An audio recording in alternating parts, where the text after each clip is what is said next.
This show is made possible by the generous support of listeners just like you. Our show is about helping souls grow, prosper, and evolve, and every gift ensures that we can continue to do this. So we thank our generous supporters and also ask if you would like to be a part of supporting this important effort to bring this message of truth to the world. Please consider heading to experienceofthesoul.com/support to be a part of supporting us by being a regular patron or making a one-time gift. Blessings on the journey, dear friend. Zen Living Realty, Supportek Staffing, and Center for the Healing Arts present The Authentic Spiritual Journey, a weekly show featuring real and practical spiritual conversations from diverse perspectives here on the Experience of the Soul podcast channel. Today, episode 129, Necessary Connections. And now your host, Reverend Cynthia Alice Anderson. Hello and welcome to The Authentic Spiritual Journey. My name is Cynthia Alice Anderson. I am the host, and I'm here with my producer. Hello, everybody. This is Dave Croft. Thank you so much for joining us for episode 129 of The Authentic Spiritual Journey. Hope that you are having a great day. Hope you had a great weekend, and welcome to the middle of December. Yes, we hope you've had your shopping done. I know it's really hard this year. You just sit at your computer and point and click. Yeah. But anyway, yes, we're glad you're with us for show 129. And I am here again in my home studio. And I think, Dave, we've worked out the sound pretty well. I feel like a real pro here at the house now. I tell you what, yeah. Yeah, we're real fortunate to be able to do this in this technological age, and you being able to take in the show as well. It's always a pleasure to work with Dave, and you know it always makes my day better every time I do a podcast. Aw. Yeah, and today is a special day. It's the day of my sister's birthday, and I'm going to talk about her a little bit later in the show, but I do want to dedicate this show to her, and my sister's name is Zola. So Zola, shout out to you. Happy birthday, sis. This one's for you. And Dave, why don't you give us our title for today? Our title for today is Necessary Connections. Necessary Connections. Exactly. And I wanted to speak about this for a number of reasons, but the main reason is that it's important for us to know that we're connected to something, to someone. Right now, there is a lot of depression, there's a lot of anxiety, and a lot of those things come from the feeling of being disconnected. And I've gone so far as to do some research. I've looked at the science and the psychology of it over the last 10 years, and I read a great article too in Psychology Today. Dr. John, and I think his last name is Cacioppo. Dr. John, if you're listening, thank you so much for your work and your research on the need for human connection. And I've worked and researched it a little bit off and on over the years because as a culture, I see us becoming more disconnected, even though there are a large number of ways to what we call connect, right? You know what I mean by this, right, Dave? I'm talking about social media. I'm talking about, all the online ways of, quote unquote connection. But those don't seem to be working. As a matter of fact, a lot of the social media stuff really drives people into more disconnection. And, as I speak about this, I'll admit I've had a love-hate relationship with social media because as a tool, it enables me to reach people that I normally would have a hard time reaching. And I think in its inception, the intentions were good. But I think over time, what's happened a little bit is, we get a certain number of quote unquote friends. And then we're so busy comparing ourselves to what our other friends' lives and what they're doing and how they look that we end up becoming depressed and anxious that maybe our lives don't look that good. But I also think it's a great place to share family memories. I mean, we were able to live stream my mother's memorial, right? Which was a real gift to my family because there are family members all around the country, right? So, I mean, it's not all bad, but I'm just saying for us as users to be aware, there can be negative impacts to it as well, right? Right. Like we want to use it to connect, but, does anybody really have 5,000 friends? I mean, I don't know. My page says I do. Right? My page says I have 5,000 friends. So it would look on the surface like, hey, I should always feel connected then because I've got 5,000 friends and I got so many likes, or whatever. But I want to dial it back, way back, what are our necessary connections? And we know from science, from psychology, that we all need touch, not only to survive, but to thrive. Back in the day when I was working in the hospital as a prayer chaplain and in my time in long-term care units when I was working with elderly, two of the key components of their care is touch, right? The feeling of being connected. And when there's another person and you're connecting, they feel the human touch, they instantly feel connected. As a matter of fact, with some, babies, when they're, when they've been really ill, it's called failure to thrive. Just holding them so they can hear your heartbeat helps them begin to connect and heal. Right? So the need for connection is primal. I mean, everyone needs it. Everyone needs it. And of course, anybody who's ever raised a cat or a dog knows, when they're kittens or when they're puppies, what do they want? They want to be all over you, connecting and cuddling and playing. Connection is needed to survive and, yes, to thrive. So as adults, what happens? What happens? Because as a culture, we're pretty disconnected, even though, like I say, online, it looks like we are connected. It's important to me that our listeners have some tools to get them through the holidays. It's important to me that our listeners have tools to get through any day. We all have a need for connection. We all have a need to feel connected. Many years ago, I was living in Seattle at the time, and I was learning to scuba dive. And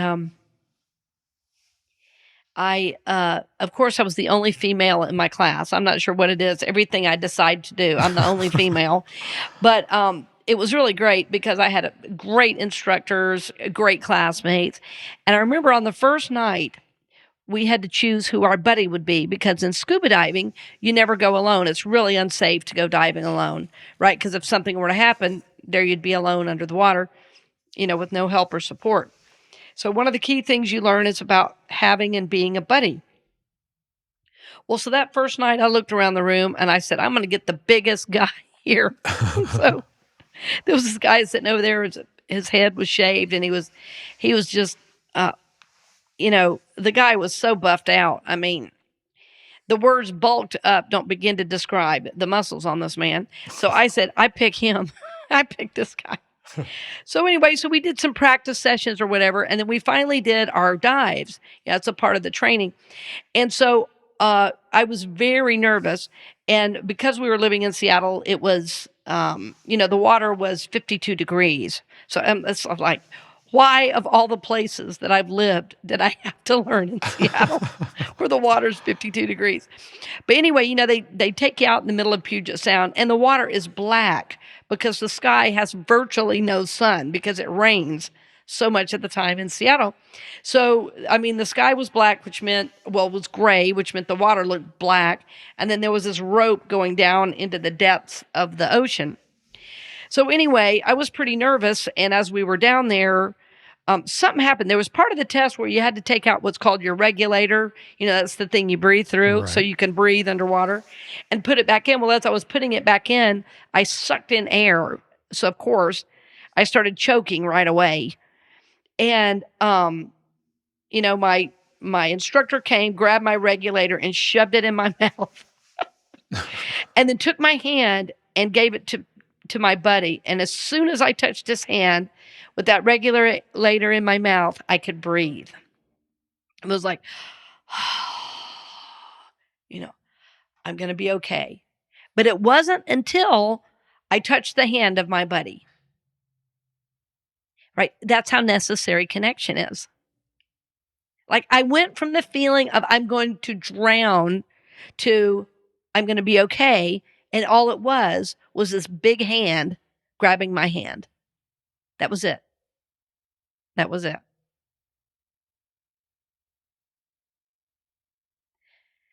I like to say that connection is the great comforter.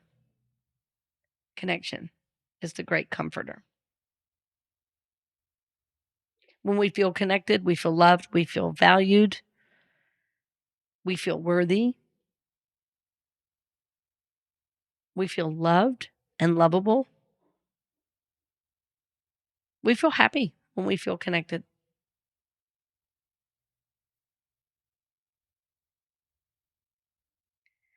So in my study, I've also learned that, as we grow, if we're single, which I am, if we're single, sometimes people think because we're alone that we're lonely. But as Dr. Caciapo said in his article, alone does not equal loneliness necessarily, right? Nothing wrong with being alone. We hit a problem when we hit loneliness, because that's really the feeling of disconnection. So there's a few key ways I want to give us to begin to know who our connectors are and to begin to connect. There's actually 4 major areas in life that we're going to work with. But before we do, I want to do a shout out to one of my necessary connections, which is my older sister, Zola, that I mentioned at the beginning. I'm dedicating this show to her. I've never done that, but I like that idea because she was a necessary connection for me. She is one of the reasons I survived and thrived. When you're from a large family, it's pretty common in the South to have siblings kind of adopt older siblings to kind of adopt younger siblings, because God knows, the parents can't do everything. They're too busy trying to work and bring home money and, put food on the table and get kids to lessons and, classes and school and, whatever, Boy Scouts, Girl Scouts, and, my mom really did such an amazing job to have that many kids, but there's just not always enough to go around in a big family. So one of my necessary connections was my sister. It's a real important one. It wasn't, I think vastly important as a baby and continues to be important today. And I'm 51 years old. But that connection is the one that makes me know, okay, yes, I can make it through this. And that's really, really important to know who those people are. Now, this is Zola, who plays violin, and no, actually, that's another sister, Nola. Oh, sorry. she's another connection as well. That's very wonderful. But no. I can't remember. Although they kind of switched off carrying me.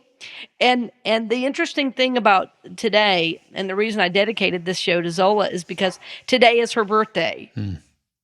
And as we got older, it was really funny. People thought we were twins, even though we're 14 years apart. Oh, wow. And so, we were so connected. Our hair color, our eye color, our body shape, the way we carry ourselves, our mannerisms are exact. I mean, it's like I often say to her, it's like we were standing in heaven. You said, I got to go. Come down when you're ready. Like we were this twin soul or something. So we have a lot in common.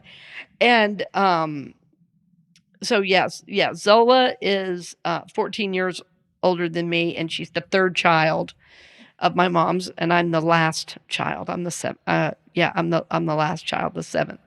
So so anyway, it's important to know who your people are, because in what I've noticed is people I work with, and I've done this at different times in my life too. Um, Sometimes we reach out to the wrong people for support, and it only makes it worse, not better. So, so it was important for me to know that not only is it okay, it's how life is supposed to work. Like somehow I got in my head that, I'm just supposed to make it and do it on my own. And I think part of that was how I was raised. Part of it was that my older siblings had their own lives and doing their own things. So whatever I needed to do, I needed to kind of make my way. But everybody needs support. Everybody needs love. Everybody needs touch and nurturing, right? And so this sister was really that for me. I mean, I even remember being in a crib crying and her being the one picking me up. Right. So, I mean, that's how far back my memory goes with this sister. So that's important. That's important. And so the reason it's important for the journey is if I'm not nurturing those necessary connections, I'm going to be heading toward depression. I'm going to be headed toward literally illness, anxiety. I mean, that is not healthy to not be engaged with your necessary connections. So this is important information for us because we need to be supported on the journey.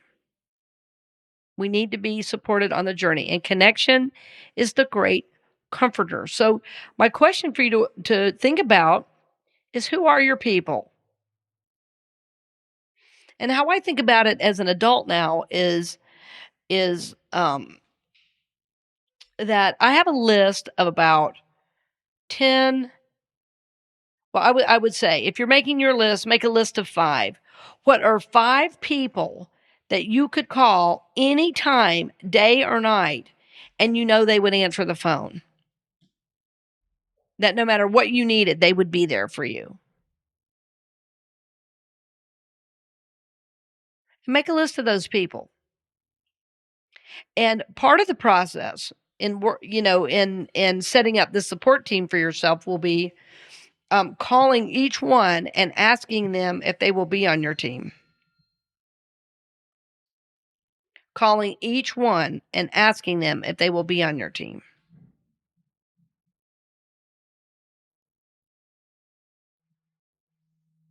When I did this several years ago, well, I'd say 20 years ago, it was really, really fun because I got to connect with people. We were laughing and they were honored to be on my support team. I said, well, that's why I'm asking you. You're already there, but I want to make this official.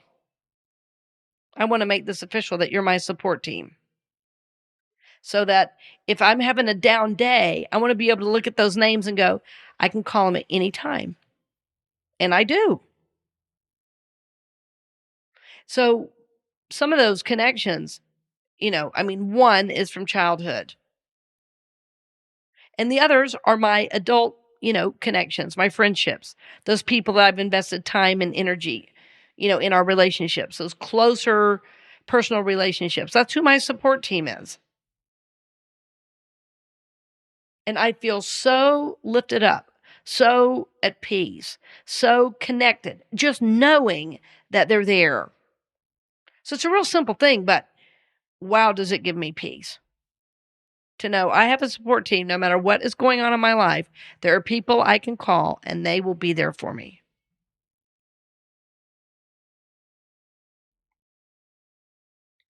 Of course, we learn to support ourselves as well, but everyone needs support.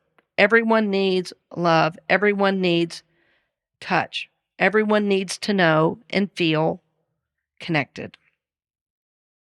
So I want to say more about this as we come back right after these brief messages. So glad you're with us today.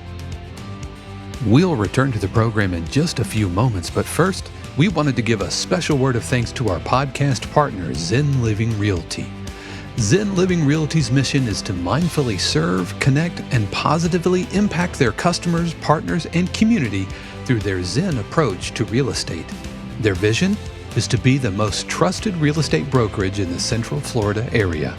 You can reach Zen Living Realty at zenlivingrealty.com or call 407-800-2717. We'd also like to give a special word of thanks to Supportek Staffing. Supportek Staffing is an innovative staffing agency built on the principle of caring about employers and employees as they navigate these new workforce and workplace challenges. If you're an employer, they want to be your human resource partner and help with the changes needed during the pandemic. If you're a candidate, they want to become your lifelong career agent to help you grow into your fullest potential. Supportek prioritizes support over volume, integrity over profits, and will treat your business and your career as if it was their own. You can learn more at supportekstaffing.com. That's SUPPORTEK staffing.com. And finally, we want to give a special word of thanks to Center for the Healing Arts. Center for the Healing Arts is one of the first dedicated group practices devoted to challenging, supportive, and nurturing therapy. Their dedicated therapists have a wide range of expertise, including relationship and couples therapy, individual therapy, addictions, neurofeedback, play therapy for children, adolescents, and families, and therapy for blended family issues. They also regularly offer day-long intensive workshops for relationships, addiction recovery, adult children of alcoholics, and healing trauma in the LGBTQ+ community.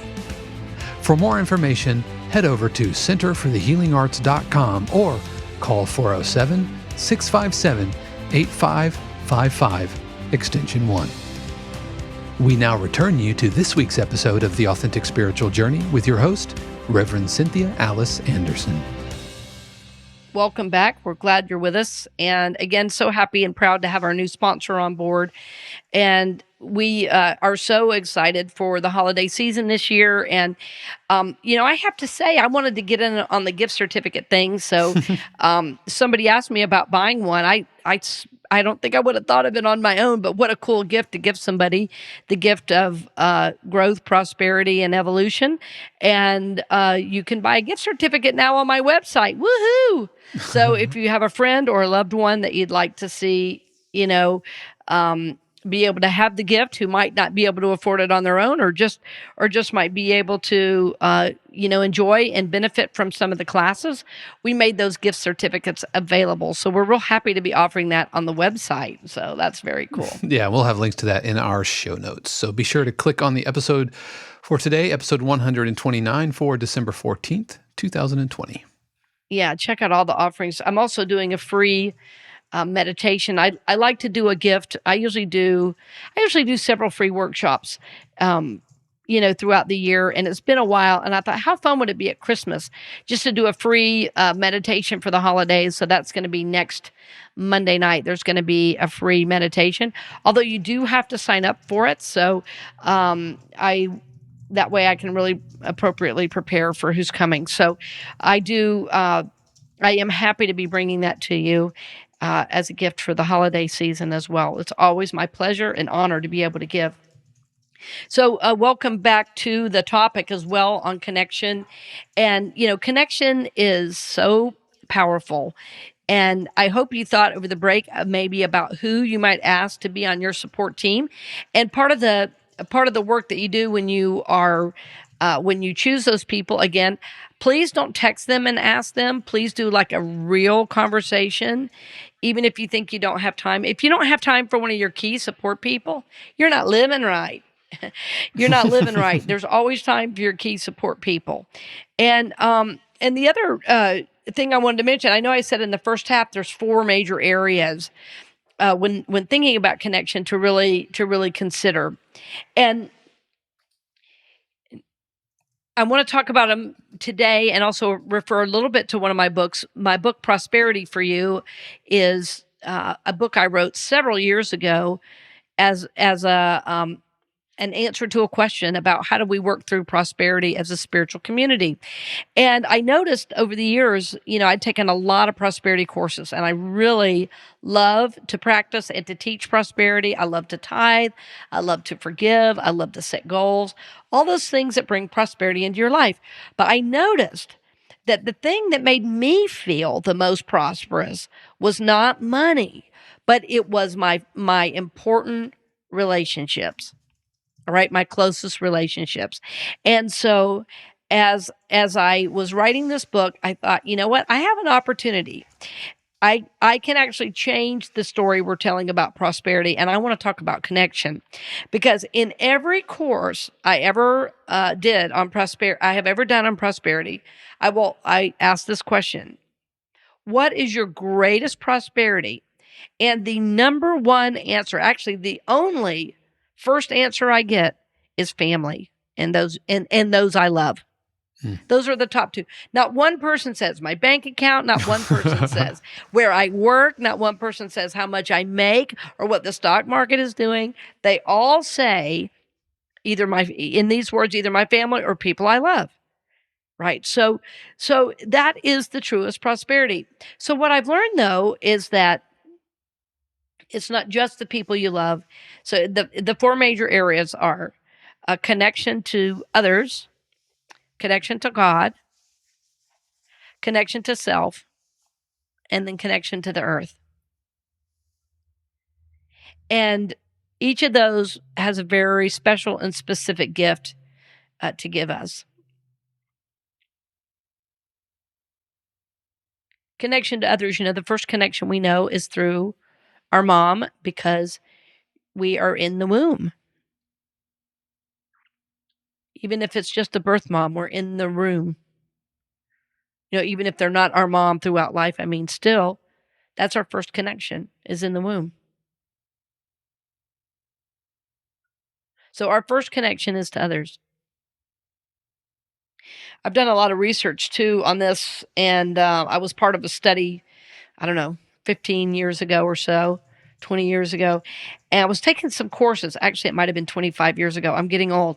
So it's probably about 25 years ago. I was in some classes at Unity Village. And one of the courses was a research class where we answered all kinds of questions about like our family of origin, and then we answered questions about our parents, and then later in the week we were asked the same questions, only it was questions about God. Well, the kind of the condensed version of that course was that we all viewed God the way we viewed our parents. And that was astounding to me to realize.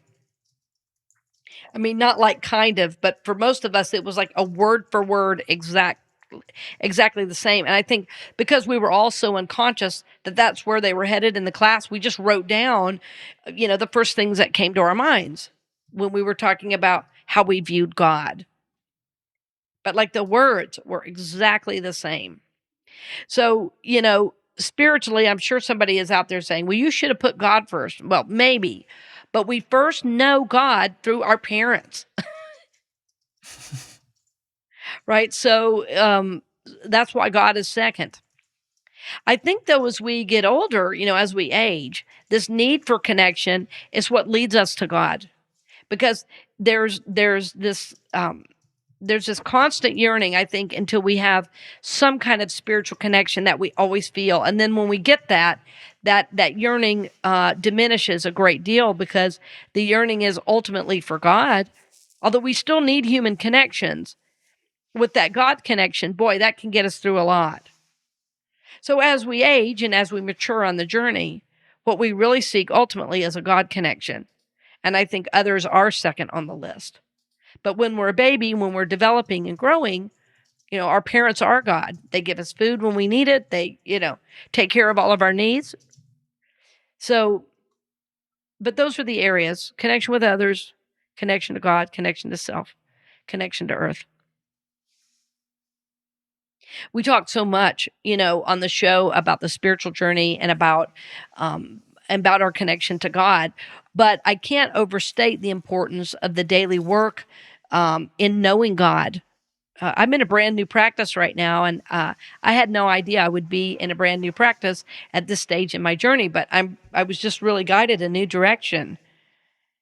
So as my life grows and changes, so it does my spirituality. But, I was thinking of in thinking about connection to God, I can't help but think of Jesus's concern for his disciple. When Jesus was dying on the cross, he said to his disciple John, mother. Well, first he said to his mom, I think it was, "Mother, behold thy son; son, behold thy mother." That Jesus gave John to his mother, and vice versa. I mean, I think he knew they both needed someone to fill that gap. That his humanness, his that since he wasn't going to be there in human form anymore, that there literally at the foot of the cross, he was making sure connection could happen for both of them. I just think that is so beautiful. In those moments, that was his concern.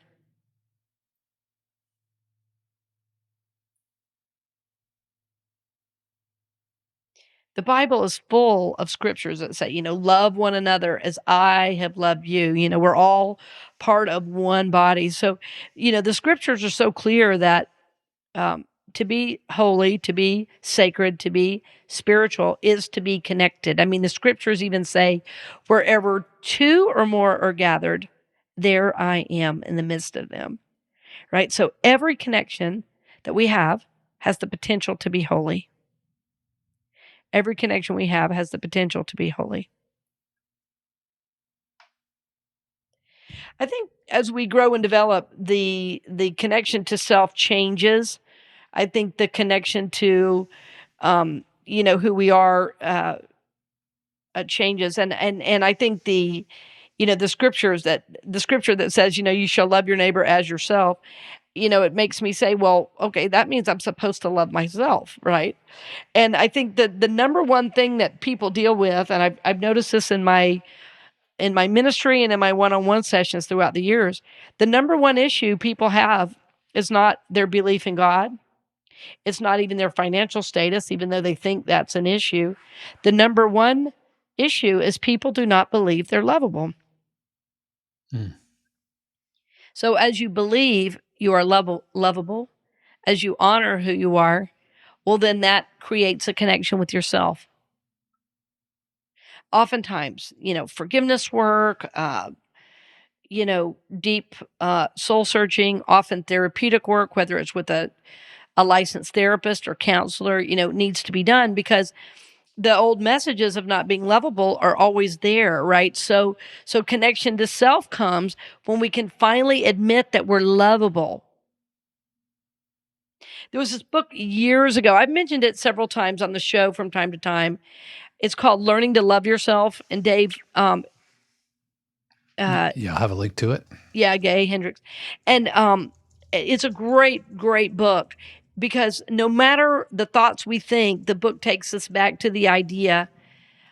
There's a phrase that you use, I love the part of me that. Remember that, Dave? I love the part of me that.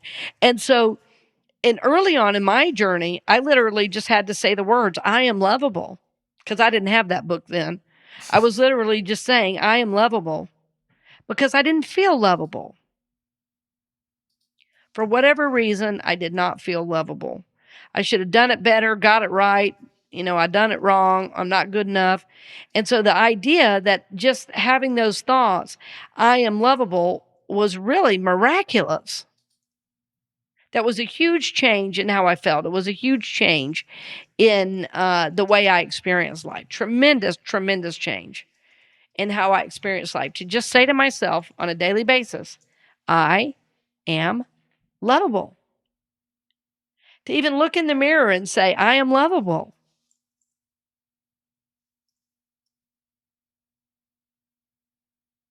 I am lovable. And I'll tell you, there's nothing more prosperous than knowing that you're lovable. Then you don't put up with people treating you bad. You don't put up with not making enough money. You don't put up with certain things, because hey, I am lovable. The whole universe is working on my behalf. God loves me. I am connected to myself. I'm connected to everything. Right? So that changes everything, that feeling of connection, friends. So if you haven't said it in a while, if you're cooking dinner, you're going down the road, just say out loud, woo, I am lovable. I am lovable. Woo, I am lovable. Baby, lovable. Woo, back up, baby. I am lovable. I am Amazing. I am wonderful. I am lovable, yo. I am lovable. Dance it around the house. Spice it in your cooking. I am lovable. I am lovable. As you go down the road, roll down the windows. Go, I am lovable. Woo! Roll down those windows. Spread the love. I am lovable. It's great. It's a lot. It gives you a lot of freedom just to own that. I am lovable. I'm lovable. I am lovable. Doesn't that feel good? I feel better. I needed that. I needed that.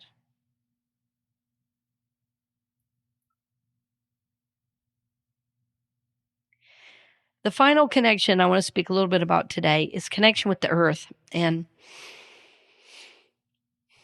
I've always had a strong, strong connection to Mother Earth. As a child, with where we lived, I grew up playing in the woods all day. And boy, did I get into some trouble with my brothers, too. We used to build these big old bonfires. Oh, my gosh. Oh, my gosh. I can't even go into that. Okay. Yes. Are we live? Right. This is on the air. Okay.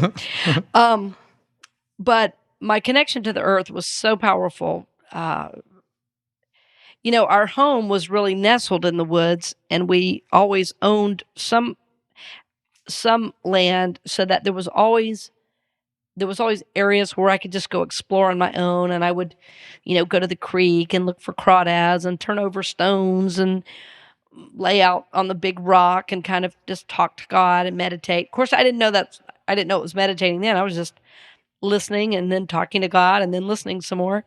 And over the years, that's only grown. You know, I enjoy identifying trees and leaves and studying patterns in nature. I now, even studying patterns in nature is a part of my degree program that I'm in, becoming an archetypal pattern analyst. Part of what we study is the patterns in nature. So I've always been a great lover of the earth. And as my spirituality developed over the years, I've had moments where if I've hit a really tough spot, that I'll go sit at the base of a tree and just imagine the tree, imagine all the whatever I'm struggling with, imagine that just kind of leaking out of my body down the roots and into the earth, and the earth, you know, transmuting it and transcending, helping me transcend it, so that the earth takes it all away and then as it releases it down into the soil, then up those roots comes this grounded, beautiful earth energy, you know, to fill my body, my mind, and my soul. And so it's hard to explain. It really has to be felt. But I promise you, if you just go out, I mean, you could do it sitting at a park under a tree and just sit there for a while. Check for ants first, because we live in Florida. Just sit there for a while and imagine fear, pain, doubt, illness, disease, worry, anxiety, just leaving. And I just imagine it leaking out of my fingers and toes and into the ground, and then going down those roots, and the earth just taking it as a blessing, you know, taking it. And then the earth also then infusing me with grounded energy, with light, with love, you know, with literally life energy in its place. And so it's very, very cleansing to do that. Very cleansing. And then as we rest in that spot, then we give a gift to the earth. You know, we leave a blessing. We give some gratitudes. And so it's a very, very sacred connection of time with the earth. And, you know, walking outside, experiencing the sun, the wind. You know, here in Florida, most of us are outside in some form every day for just a few minutes at least. It's so, so beautiful. So in a place like this, we get so accustomed to it. Sometimes it's easy to, you know, take it for granted and not remember to really acknowledge it and kind of drink it in. But our souls literally need it. And also, you know, we're real stewards. We're real stewards of the earth. And so, you know, how you care for your lawn, how you care for the parks that you visit, how you care for the rivers and the oceans, you know, that are in the area where you live. You know, it ensures that connection will ensure that for generations to come, generations to come after you that are in your family lineage will have that to continue to be connected to. So I feel such a tremendous responsibility to the earth and to having it continue long after I'm gone.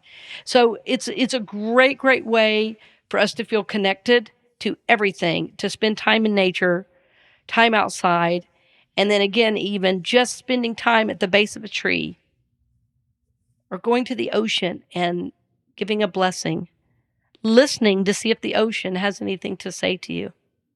Everything in the earth is alive with God. Everything. Everything.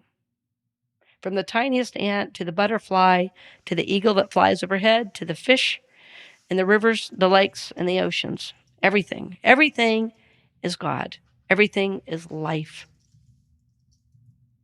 And when you are looking for those signs, you really experience a connection with the whole universe when you receive them. It is such a blessing, and it is such a feeling of connection. And you know what? You're not alone out here on your own. You are a part of an integrated whole, and that your life matters. So this is my prayer for you, that as you go through the next week, that you'll really honor all your connections. I hope you'll make time to contact your support team and then make time to connect, with others, with God, with yourself, and yes, even with planet Earth, Mother Earth, who's always giving us everything we need for free.